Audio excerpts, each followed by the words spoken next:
Hello, my name is Ken Beaton, and I'm here to continue the discussion concerning the assurance of a believer's salvation by examining James chapter 5, 19 through 20. They read as follows: My brothers, if anyone among you wanders from the truth, and someone brings him back, let him know that whoever brings back a sinner from his wandering will save his soul from death and will cover a multitude of sins. Now, these two verses are challenging, they're engaging, and they carry a call to action to the church. The book of James, from the start to finish, challenges the church and the individual Christian to put their faith and love into action. The Christian faith is not a static experience. It is, as in the original, faith is a verb, therefore, that it has action involved with it. And so James is reminding us that that is the case, that we are to put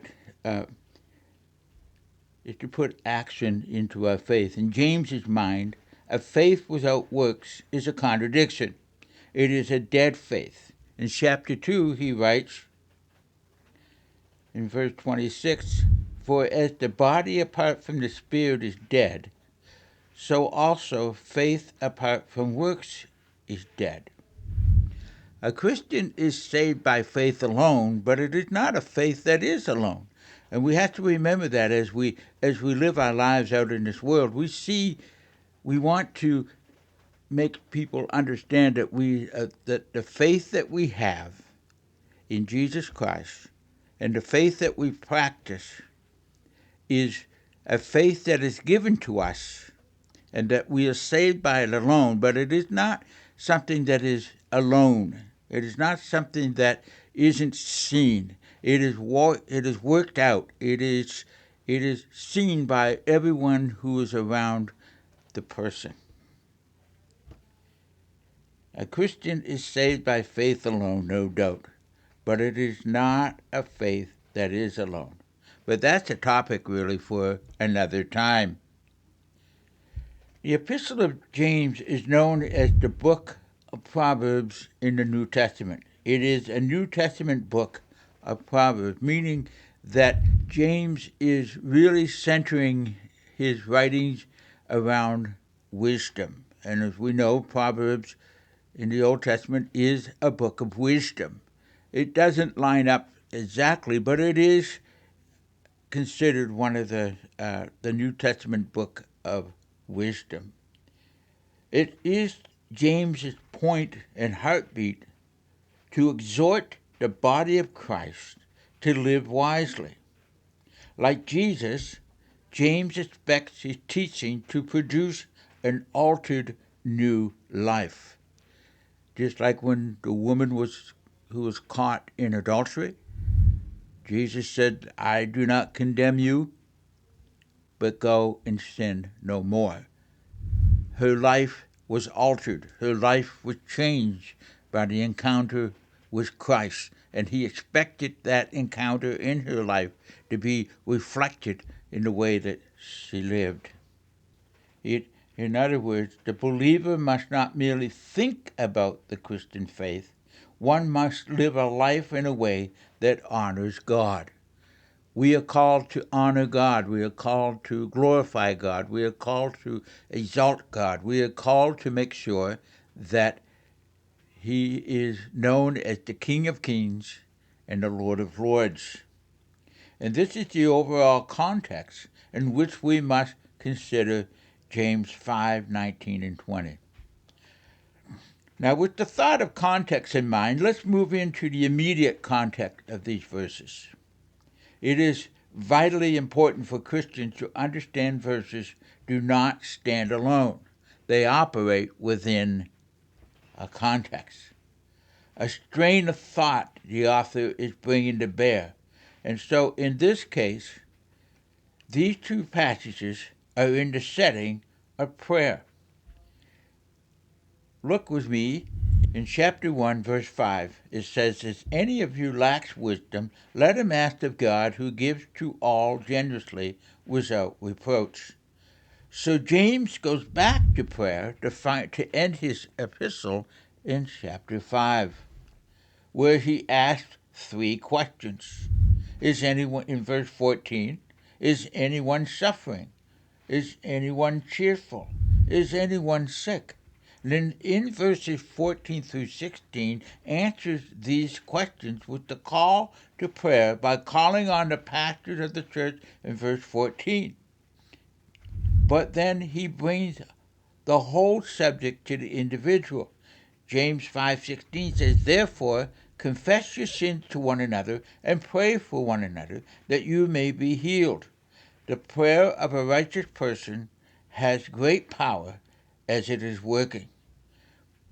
In other words, prayer is not done by pastors alone, but by the whole body. As an individual Christian, you can pray for your brother and sister. You can pray for one another. And this is where James is getting to the point, is in this verses of chapter 5, 19 through 20. So then, in verses 19 through 20, we witness the continuation of this call to pray with a twist. It's prayer with feet attached to it.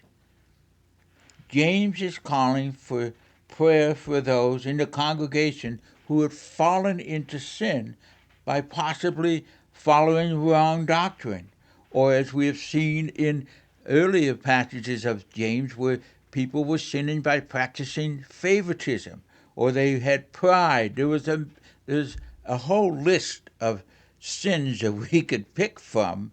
And so what has happened is that the brother has now fallen into an error, fallen into a sin, and we are now called to pray for this individual. But it doesn't mean that they have lost their salvation. Verse 19 is very clear. It says, if someone wanders from the truth, bring him back. It mentions nothing of one losing his salvation. It's a call for restoration to get back on track. And you and I play a role in restoring our brethren to the right path. So when we read verse 19 of chapter 5, we're not reading of someone who has departed from the faith or has lost their salvation. We are reading about someone who had fallen into error, someone who has fallen into a particular sin. And so it is a call for restoration to get back on track. And you and I play a role in restoring our brethren to the right path. Like Peter, after he denied the Lord 3 times, he didn't lose his salvation. He needed restoration. He needed assurance. He needed the brothers to come and nurse, to pray for him and to minister to him. And so he needed to be restored by the brothers in Christ. And this is why believers must be connected to a local church. So what we see in verses 19 and 20 of James 5 is restoration. Restoration is the goal here, not condemnation. And it's accomplished through prayer. And through these verses, we can see 5 traits of effective prayer of restoration. First, we see that prayer for restoration is done in a community of the church. James says, my brethren, pray for those who have fallen into error. So James is speaking to the whole church. And so, again, I reiterate the necessity of a believer to be connected with a local church. Secondly, prayer for restoration is done with vulnerability. It takes courage and a sense of ownership, and we must do it in love to conduct restoration. When we go to speak to our brothers, pray for our brothers who have fallen into a sin or perhaps has fallen into false doctrine, we need to be vulnerable enough and courageous enough to go and say, brother, I see that you've been doing such and such, or you've been reading such and such. Let's talk about that. Let's pray about that together. And then thirdly, prayer for restoration is done with humility, not pride. And again, you see James talking in his epistle, in his letter to the church, is that we are to draw near to God with humility, not with pride. Paul writes in Galatians chapter 6, verse 1, brothers, if anyone is caught in any transgression, you who are spiritual should restore him in a spirit of gentleness. Keep watch on yourself, lest you too be tempted. So we're all vulnerable. We're all susceptible. We are all carry the possibility of falling into error, falling into sin, getting off the path. But it doesn't mean that we have lost our salvation. Number 4, prayer for restoration is an intimate act. In verse 20 it says, those who do the restoring with love covers a multitude of sins. And of course, this is where James steals from the book of Proverbs, where it does say that love covers a multitude of sins. It also shows the world that we are Christians. And how do we show that we are Christians? Well, in John chapter 13, Jesus says that they will know that you are Christians by the love that you show and have for one another. And so what better way, what better practice to show that love in that we pray for those who have fallen into error. And lastly, prayer for restoration brings about repentance and forgiveness of sins. You see that in verse 20. But we have to understand that saints sin. Christians fail. But the way back is always repentance.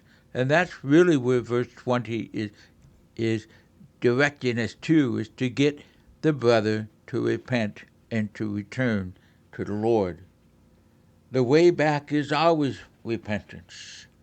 1 John 1 verse 8 says, if we say we have no sin, we deceive ourselves, and the truth is not in us.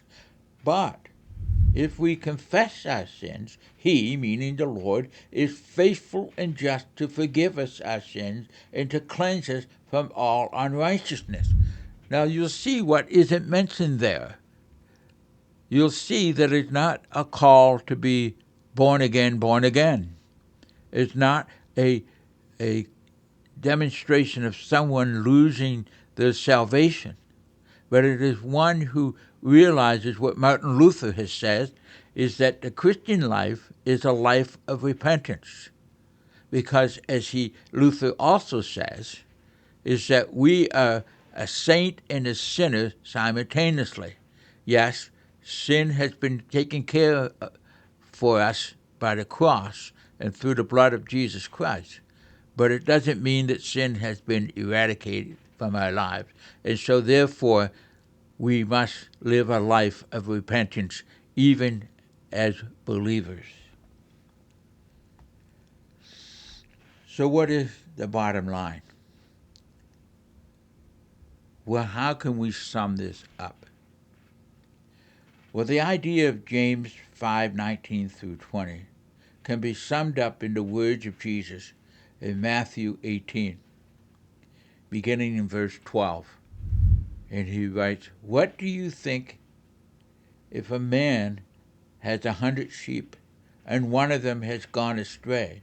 Does he not leave the 99 on the mountains and go in search of the one that went astray?